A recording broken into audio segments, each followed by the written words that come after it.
There were many cultural differences that I noticed while traveling in Spain. The main one was siesta time. It is unique to Spain and a couple of other Spanish countries such as Chile. It was difficult for me to remember when it was siesta time because it would always be at an inconvenient time.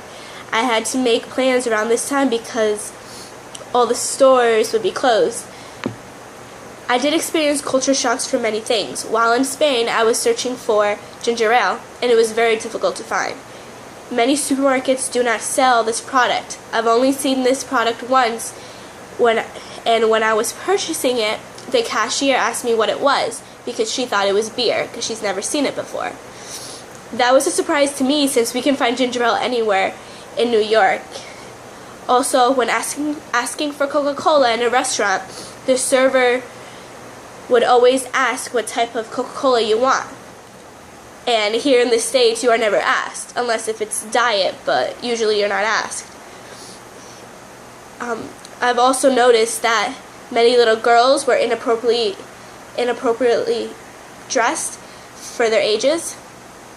I do believe that it is a culture difference because they are more comfortable with their bodies in Spain, especially because of the nude beaches, so a lot of people are used to being in less clothing and they're more comfortable in it. And I think that's also for a few other European countries, but you never really see that anywhere else, especially not in the States. You don't see that at a beach or even at Burger King or any of the stores.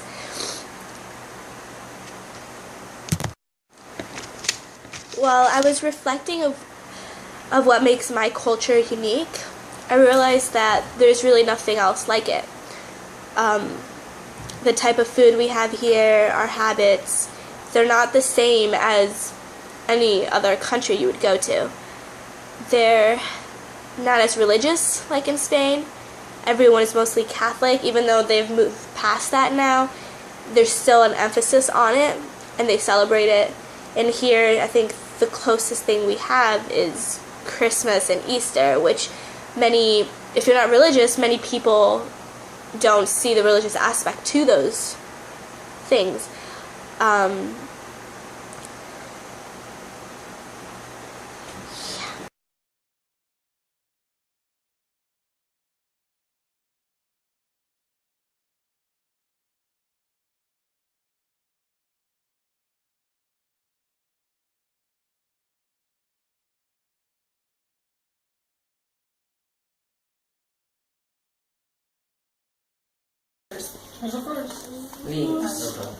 Okay, and the second? Okay, so then you go. Okay, first two. First, let me check if I put like this. Okay. Yes, perfect. Okay. Go. Faster. I think I definitely had a culture shock when we were in Spain. One of the first things I noticed was that at night, the kids were still outside playing at 11 p.m. when we were leaving dinner. They were at all the playgrounds and the parks, out with their parents and having a great time. And they were young, they were 5 to 8 years old. And I think that in the US, you don't really see that as much. You see kids in bed by 9 p.m. because it's a weekday, and even on summer vacation, they're in bed by 10. They're not outside playing. It's just something we don't really consider in the United States. We put our kids to bed early because that's our culture. And theirs is just to take their time and have fun, and you go to bed when you're ready. And that was something that definitely shocked me a little bit. Something else that I saw was that there were a group of 12-year-old girls when we got to Madrid, and they were smoking cigarettes. And in the United States, that hasn't happened out in the open in a very long time. We don't generally see young kids smoking cigarettes outside in public with their friends. It's something that happens hidden away or something that happens in alleyways. Here they were out in the open smoking, and they had no care in the world. And I thought that that was interesting, since we have all these DARE programs and things against that, all the commercials against smoking and drinking. And I didn't see one when we were over there. So I think that everything over there is done in moderation, and it's done well for the most part. And one thing that I really did notice very early on was that it takes 3, maybe even more hours to eat a sit-down meal at a restaurant because they're in no rush.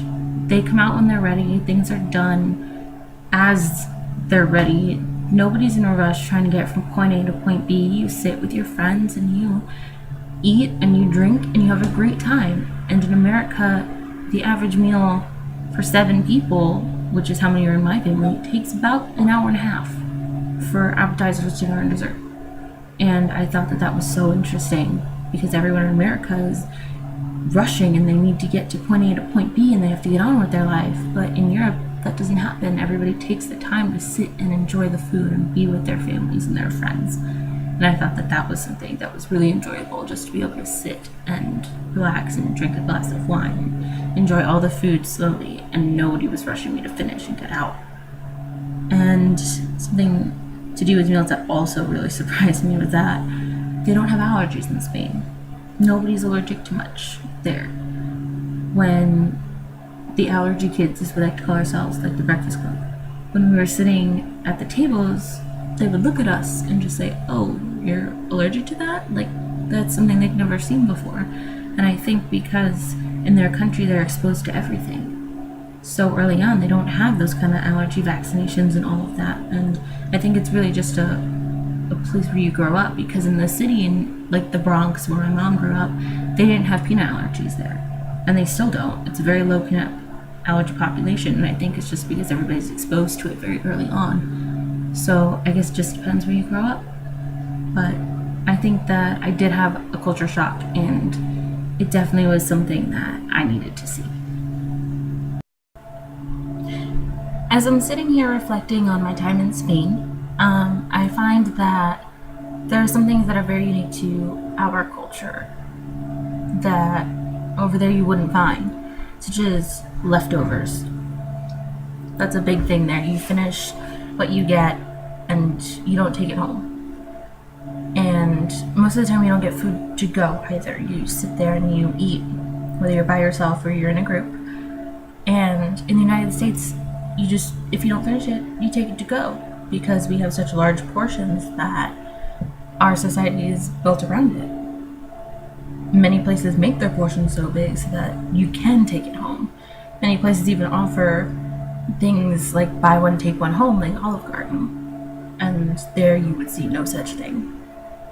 And I think here it's a little more expected for you to be a little out there, for you to be yourself. Here we're very acceptant of most people. We have all sorts of races and all sorts of religions, and we're even making sexual orientations and gay marriages a legal thing now, which is great. But in foreign countries you wouldn't see that.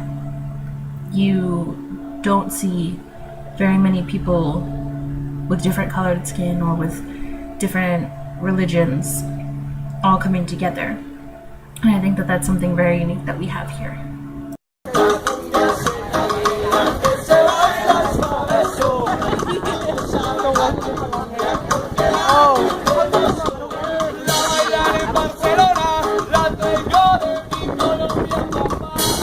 Oh, am I blocking you? No, it's your presence.